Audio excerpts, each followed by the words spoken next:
साडे पंजाब की धरती तो यह सूरज उदय होया। मैं इसनूं सलाम करदिया विदा लैना।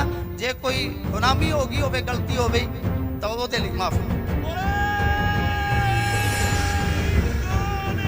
सत श्री अकाल जी।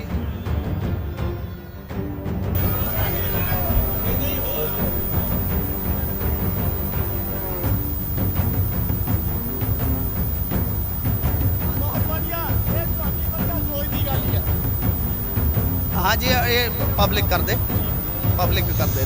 हेलो हेलो, हाँ जी हाँ जी। नहीं नहीं कोई गल नहीं, आप किहड़ा कलाकार आ, आप तो तुहाडे वर्गे बंदे आ वट्टां ते। मैं तो अजे भी खेतां च रहना, मेरा घर खेतां दे विच आ। मेरे वालों सत श्री अकाल। माई भाई जिन्ने भी बड़े छोटे बैठे आ, सत श्री अकाल तो भी अगे जे जाके कहा तो तुहाडे पैरां च पै के तुहाडे चरण वंदना करके तुहानू सलाम करके सत श्री अकाल है मेरे वालों। जो जोश, जो जज्बा, जो अलौकिकता इस मंजर चों मिली है, मेरे ख्याल दे नाल जे असी मिस कर जाते तो शायद मैं अभागा समझदा अपने आप नू। खैर 4 मिनट आ, 4 ही गल्लां करांगे आपां। पहली गल कि मसला ना पंजाब दा है ना किसी खास मजहब दा है। मसला जो है, मसला सब तो वड्डा यह है कि उस मसले नू कोई समझ नहीं रहा।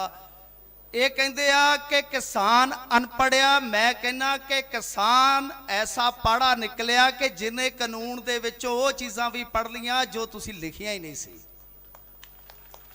जो तुसी नहीं सी लिखिया वो इन्हां ने पढ़ लिया। जो वापरना सी वो इन्हां ने अगाऊ अगेता अंदाजा ला के तुहानू फड़ लिया। नंबर 1 देखो संविधानक ठगी किस तरह वजी आ। बहुत मौजज लोग इत्थे आए होने, इंटलैक्चुअल लोग आए होने आ। शायद वो पक्ष जिहड़ा मैं रिपीट कर रहा हूँ कि खेती स्टेट सबजैक्ट है, सब ने सुनिया कि तुहानू पता कि ट्रेड एंड कमर्स दे विच एक चोर मोरी लभ के इन्हां ने ये सारा कुछ किया। ट्रेड एंड कमर्स दे विच खाद पदार्थ, खाण वालियां वस्तुआं, हुण खाण वालियां वस्तुआं च जे खेती उत्पाद शामिल कर लोगे तो फिर स्टेट सबजैक्ट खेती रह ही किवें जांदा है। क्योंकि बहुतियां खाण वालियां फसलां ते असीं उगाउने आ ना खेतां दे विच, कणक, जौ, छोले की है।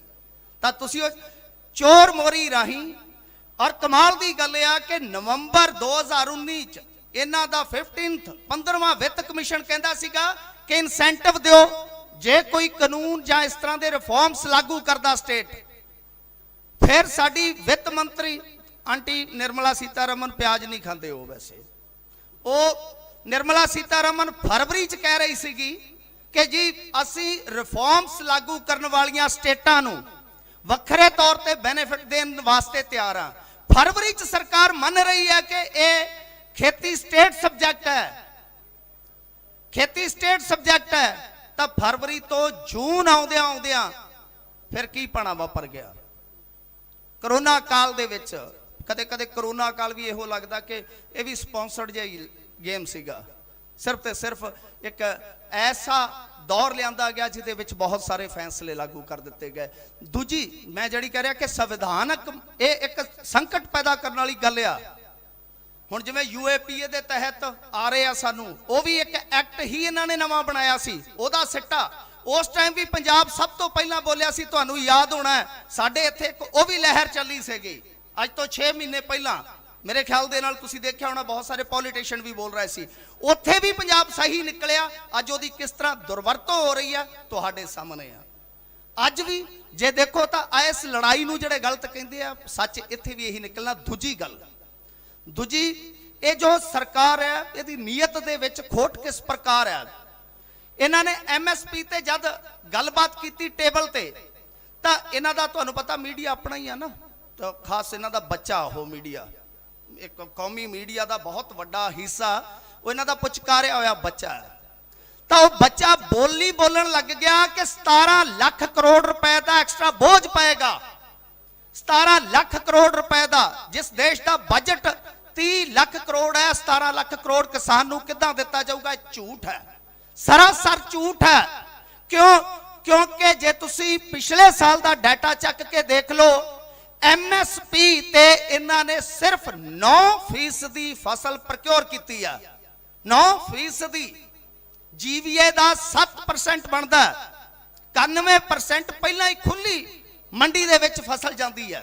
91% और 2,41,000 करोड़ दिता ना खेती उत्पादों वास्ते। ये झूठ बोल रहे थे, झूठ बोल रहे सी। टाइम थोड़ा है, चलो कदे फिर गेड़ा मारांगे। अच्छा, एक जांदिया जांदिया तीन गल्लां कर लवां, एक रह गई मैं पेंडिंग रख लेना।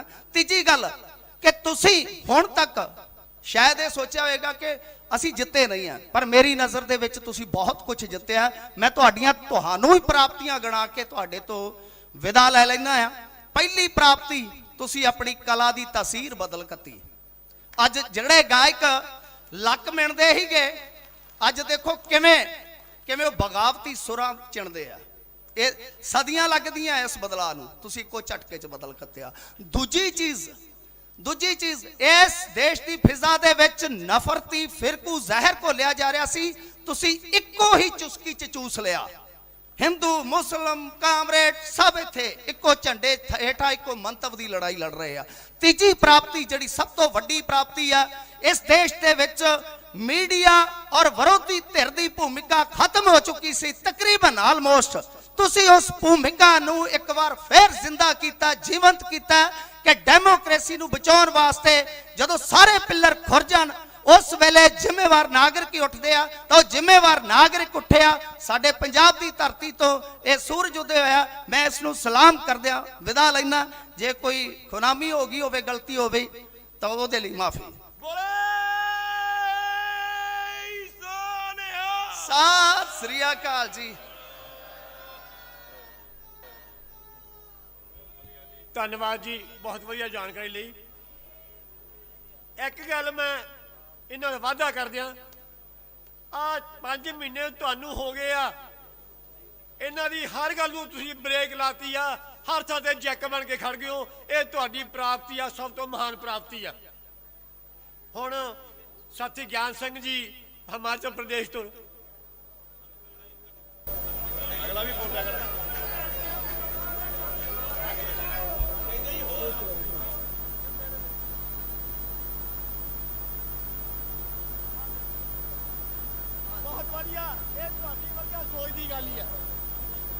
हाँ जी, ये पब्लिक कर दे, पब्लिक कर दे। हेलो हेलो, हाँ जी हाँ जी। नहीं नहीं कोई गल नहीं, आपां किहड़ा कलाकार आ, आपां तां तुहाडे वर्गे बंदे आ वटां ते। मैं तां अजे भी खेतां च रहिना, मेरा घर खेतां दे विच आ।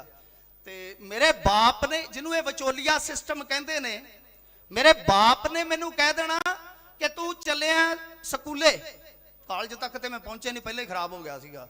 स्कूल च जांदे उन्हें कहना कि आड़तीए तो इन्ने पैसे फड़ ली, समोसा समासा तू खा ली, बाकी घरे ले आई। साडा ATM हुंदा सी आड़तीया, जिन्होंने बदनाम कर रहे ने। और ग्रीन रेवोल्यूशन चल ठीक है, सानू उजाड़िया, साडे पल्ले पा के इन्होंने सानू बहुत ज्यादा बर्बाद किया, पर ओदा सिट्टा भी साडे सामने आ। ये गड्डियां साडियां तो साडे एडियां वड्डियां गड्डियां कित्थों लई फिरदे आ? असी कुछ गवा के वो चीज हासिल की आ। ये एक सवाल पैदा करते आ कि देखो जी पंजाब ते हरियाणे दे ढिड च पीड़ क्यों है? मैं कहना कि उन्हां दे ढिड च पीड़ ही नहीं, उन्हां दी ज़मीर च भी किते ना किते इस चीज का एहसास है कि तुसी ठगी मार रहे हो। क्यों? क्योंकि एक मुट्ठी है, ओदे च आईफोन आ, ओदे च आईफोन आ, एक खाली हवा मेरे वांगू। वो दूजियां कोल विचारियां कोल मुठ च कुछ नहीं, उन्हां नूं जो मर्जी करी जाओ। साडी मुठ च आईफोन है, जे खो के असी नहीं खोण देवांगे। ठीक है ना? तुसी दूजियां नाल कंपेयर करदे हो, एक तुलनात्मक बिरतांत सिरजदे हो। क्यों नहीं बोल रहे? क्योंकि उन्होंने कोल ते पहले ही खुली मंडी आ, वो तो लुट चुके आ बेचारे।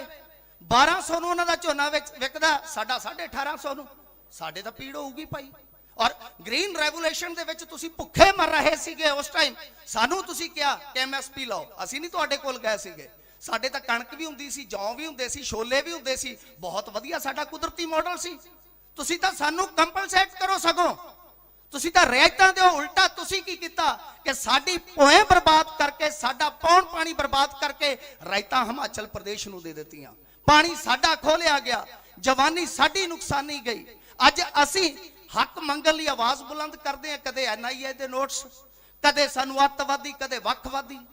ਅਸਲ ਦੇ ਵਿੱਚ ਅਸੀਂ ਡੈਮੋਕ੍ਰੇਸੀ ਦੀ ਲੜਾਈ ਲੜ ਰਹੇ ਹਾਂ। ਮੈਂ ਜਿੱਦਾਂ ਕਿਹਾ ਕਿ ਸਾਡੀ ਇਹ ਪ੍ਰਾਪਤੀ ਆ ਕਿ ਜਦੋਂ ਸਾਰੇ ਸੁਸਰੀ ਵਾਂਗੂ ਸੌਂ ਗਏ, ਡੈਮੋਕ੍ਰੇਸੀ ਦੀ ਲੜਾਈ ਲੜਨ ਵਾਸਤੇ ਇਹ ਲੋਕ ਇਕੱਠੇ ਹੋਇਆ। ਮੈਂ ਕਹਿੰਦਾ ਕਿ ਇਹੋ ਜਿਹਾ ਮੀਡੀਆ ਵਾਲਿਆਂ ਨੂੰ ਜਾਗਣਾ ਚਾਹੀਦਾ। ਜੇ ਕਿਤੇ ਜਾਗ ਜਾਣ ਕੌਮੀ ਮੀਡੀਆ ਵਾਲੇ, ਖਾਸ ਤੌਰ ਤੇ 5-7 ਜਿਹੜੇ ਬੋਦੇ ਚੋਪੜ ਕੇ ਪ੍ਰਾਈਮ ਟਾਈਮ 'ਚ ਬਹਿ ਜਾਂਦੇ ਆ, ਉਹਨਾਂ ਨੂੰ ਇਹ ਚੀਜ਼ ਦੁਨੀਆ ਦੇ ਕੋਨੇ-ਕੋਨੇ ਤੱਕ ਪਹੁੰਚਾਉਣੀ ਚਾਹੀਦੀ ਸੀ ਕਿ ਮੈਕਨਾਈਜੇਸ਼ਨ ਤੇ ਮੋਟੀਵੇਸ਼ਨ, ਉਹਦਾ ਸੁਮੇਲ ਜਾ ਕੇ ਦੇਖੋ ਕਿਵੇਂ ਮਸ਼ੀਨਾਂ ਦੀ ਵਰਤੋਂ ਕੀਤੀ ਜਾ ਰਹੀ ਆ ਇੱਕ ਐਜੀਟੇਸ਼ਨ ਦੇ ਵਿੱਚ, ਕਿਵੇਂ ਕਾਢਾਂ, ਕਿਵੇਂ ਤਕਨੀਕਾਂ ਕੰਮ ਕਰ ਰਹੀਆਂ ਨੇ।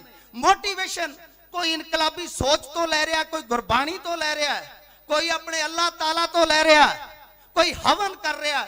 ਐਸਾ ਸੁਮੇਲ ਕਿਤੇ ਹੋਏਗਾ ਕਿਸੇ ਐਜੀਟੇਸ਼ਨ ਦੇ ਵਿੱਚ? ਹੈ ਕਿਤੇ? ਤੁਸੀਂ ਉਹਨੂੰ ਪ੍ਰਾਪਤੀ ਨੂੰ ਦੱਸਣ ਦੀ ਥਾਂ ਤੇ ਤੁਸੀਂ ਭੰਡਣਾ ਸ਼ੁਰੂ ਕਰ ਦਿੱਤਾ। ਤੁਸੀਂ ਤੇ ਅਕਿਰਤ ਘਣਾ ਦੇ ਵੀ ਬਾਪ ਨਿਕਲੇ। ਦੂਜੀ ਚੀਜ਼ ਕਿ ਅਸੀਂ ਅੱਜ ਜੇ ਲੜਾਈ ਲੜ ਰਹੇ ਹਾਂ ਤਾਂ ਉਸ ਲੜਾਈ ਦੇ ਵਿੱਚ ਬਹੁਤ, ਮੈਂ ਜਿਵੇਂ ਕਿਹਾ ਕਿ ਸਾਡੀ ਪ੍ਰਾਪਤੀ ਔਰ ਸਾਡੇ ਕਾਰਨ ਨੇ ਸਾਡੇ ਕੋਲ ਮੌਜੂਦ ਨੇ। ਤੁਸੀਂ ਪਹਿਲਾਂ ਫਰੇਬ ਕੀਤੇ, ਪੰਜਾਬ ਨਾਲ ਧੱਕਾ ਕੀਤਾ, ਵਿਤਕਰਾ ਕੀਤਾ। ਅੱਜ ਵੀ ਇਹ ਨਿਰਾਸ਼ਾ ਹੈ, ਤੁਹਾਡੇ ਤੇ ਬੇਭਰੋਸਗੀ ਹੈ। ਕਿਉਂਕਿ ਦੇਖੋ ਸੁਪਰੀਮ ਕੋਰਟ ਨੇ ਜਿਸ ਤਰ੍ਹਾਂ ਦਾ ਫੈਸਲਾ ਦਿੱਤਾ, ਉਹ ਸਭ ਨੂੰ ਪਤਾ। ਕਮੇਟੀ ਖੁਦ ਹੀ ਕਹਿੰਦੀ ਕਿ ਨਹੀਂ ਜੀ ਅਸੀਂ ਕਿਸਾਨਾਂ ਦੇ ਨਾਲ ਖੜੇ ਹੋ। ਭੁਪਿੰਦਰ ਸਿੰਘ ਮਾਨ ਜੀ ਕਮੇਟੀ ਨਾ ਕਾਨੂੰਨ ਮੰਗੇ ਨਾ ਕਮੇਟੀ ਮੰਗੀ, ਸਭ ਕੁਝ ਮਿਲ ਗਿਆ। ਤਾਂ ਕਮੇਟੀ ਦੇ ਵਿੱਚੋਂ ਨਿਕਲਿਆ ਬੰਦਾ ਕਹਿੰਦਾ ਕਿ ਨਹੀਂ ਜੀ ਮੈਂ ਕਿਸਾਨਾਂ ਨਾਲ ਖਲੋਤਾ, ਚਾਹੇ ਉਹ ਤੁਹਾਡਾ ਦਬਾਅ। ਤਾਂ ਇਹ ਇੱਕ ਬਹੁਤ ਵਧੀਆ ਚੀਜ਼ ਆ ਕਿ ਤੁਹਾਡਾ ਪ੍ਰੈਸ਼ਰ ਜਿਹੜਾ ਉਹ ਇੰਨਾ ਜ਼ਿਆਦਾ ਹੈ ਕਿ ਅੱਜ ਸਿਆਸਤ ਜਿਹੜੀ ਹੈ, ਸਿਆਸਤ ਵੀ ਕਿਤੇ ਨਾ ਕਿਤੇ ਸੋਚਦੀ ਪਈ ਕਿ ਬਣ ਕੀ ਗਿਆ। ਤਾਂ ਮੈਂ ਸਮਝਦਾ ਕਿ ਤੁਹਾਡਾ ਇੱਕ ਨਿਸ਼ਚਿਤ ਤੌਰ ਤੇ ਦੇਖੋ, ਆਂਦੇ ਹੁੰਦੇ ਜਦੋਂ ਆਪਾਂ ਖੇਡਣਾ ਹੋਵੇ, ਜੰਗ ਲੜਨੀ ਹੋਵੇ, ਜਿੱਤਣਾ ਜਾਂ ਸਿੱਖਣਾ, ਉਹ ਦੋ ਚੀਜ਼ਾਂ ਜਿਹੜੀਆਂ ਸਾਡੇ ਮੂਲ ਮੰਤਵ 'ਚ ਸ਼ਾਮਲ ਹੋਣੀਆਂ ਚਾਹੀਦੀਆਂ। ਜਿੱਤ ਵੀ ਮੇਰੀ ਆਪਣੀ ਆਬਜ਼ਰਵੇਸ਼ਨ ਆ, ਮੇਰਾ ਮੰਨਣਾ ਹੈ ਕਿ ਜਿੱਤ ਵੀ ਤੁਹਾਡੀ ਹੋਏਗੀ ਔਰ ਸਿੱਖੋਗੇ ਵੀ ਤੁਸੀਂ। ਔਰ ਇਸ ਸਿੱਖਣ ਨੂੰ ਹੁਣ ਤੁਸੀਂ ਪਿੰਡਾਂ ਦੇ ਵਿੱਚ ਜਾ ਕੇ ਜ਼ਰੂਰ, ਇਸ ਜਿਹੜੀ ਸਿੱਖਿਆ ਹੋਏਗੀ ਇਹਨੂੰ ਪਿੰਡਾਂ ਦੇ ਵਿੱਚ ਜ਼ਰੂਰ ਜਾ ਕੇ ਲਾਗੂ ਕਰਿਓ। ਨੰਬਰ 1, ਕਿਸੇ ਤੋਂ ਆਪਣੇ ਆਪ ਦੇ ਮਾਤੜ ਤੋਂ ਵਿਆਜ ਨਾ ਖਾਇਓ, ਜਾ ਕੇ ਵਿਆਜ ਨਾ ਖਾਇਓ। ਆਪਾਂ ਨੂੰ ਪਤਾ ਲੱਗਿਆ ਨਾ ਕਿ ਹੱਕ ਕੀ ਹੁੰਦਾ ਯਾਰ, ਜ਼ਰੂਰਤਾਂ ਕੀ ਹੁੰਦੀਆਂ। ਕਿਸੇ ਦਾ ਹੱਕ ਵੀ ਨਾ ਰੱਖਿਓ, ਆਪ ਤੋਂ ਛੋਟੇ ਦਾ ਹੱਕ ਨਾ ਦੱਬਿਓ। ਏਕਾ ਬਣਾਈ ਰੱਖਿਓ। ਇਹਦੇ ਵਿੱਚੋਂ ਇੱਕ ਪੋਲੀਟੀਕਲ ਬਦਲਾਅ ਵੀ ਕੱਢਿਓ। ਚਾਹੇ ਵਾਤਾਵਰਣ ਪ੍ਰੇਮੀਆਂ ਦੀ ਗ੍ਰੀਨ ਪਾਰਟੀ ਬਣ ਸਕਦੀ ਹੈ, ਸਾਡੀ ਕਿਉਂ ਨਹੀਂ? ਸਾਡੀ ਕਿਸਾਨਾਂ ਦੀ, ਸਾਡੇ ਮਜ਼ਦੂਰਾਂ ਦੀ ਕਿਉਂ ਨਹੀਂ ਪਾਰਟੀ ਬਣ ਸਕਦੀ? ਕਿ ਇਹਨਾਂ ਪਾਰਟੀਆਂ ਨੂੰ ਪੁੱਛੋ ਰਾਜ ਸਭਾ ਕਾਹਦੇ ਵਾਸਤੇ ਬਣਾਈ ਸੀ ਤੁਸੀਂ?